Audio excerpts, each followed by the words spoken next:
పశ్చిమాసియాలో యుద్ధ మేఘాలు మరింతగా కమ్ముకుంటున్న వేళ ఓ ఆసక్తికర పరిణామం చోటు చేసుకుంది. అమెరికాకు నమ్మకస్తుడిగా ఉంటున్న నెతన్యాహుపై ట్రంప్ ఒక్కసారిగా చిందులు తొక్కినట్లు తెలుస్తోంది. నెతన్యాహు తీరుపై అసంతృప్తిగా ఉన్న ట్రంప్ ఫోన్లోనే ఇజ్రాయెల్ ప్రధానిని కడిగి పారేసినట్లు అంతర్జాతీయ మీడియా కథనాలు వెల్లడించాయి.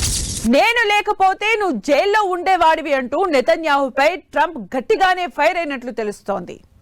లెబనాన్లోని హెజ్బొల్లా కేంద్రాలపై ఇజ్రాయెల్ చేస్తున్న దాడులతో ట్రంప్ విసుగు చెందారు. ఈ దాడులు ఇరాన్తో అగ్రిమెంట్ డీల్కు అడ్డంకిగా మారాయి. లెబనాన్పై దాడులు కొనసాగితే తాము శాంతి ఒప్పందం నుంచి తప్పుకుంటామని ఇరాన్ హెచ్చరిస్తోంది. దీంతో నెతన్యాహు తీరుపై ట్రంప్ భగ్గుమన్నారు. నువ్వు పిచ్చివాడివి, నేను లేకపోతే జైల్లో ఉండేవాడివి అంటూ నెతన్యాహును హెచ్చరించినట్లు సమాచారం.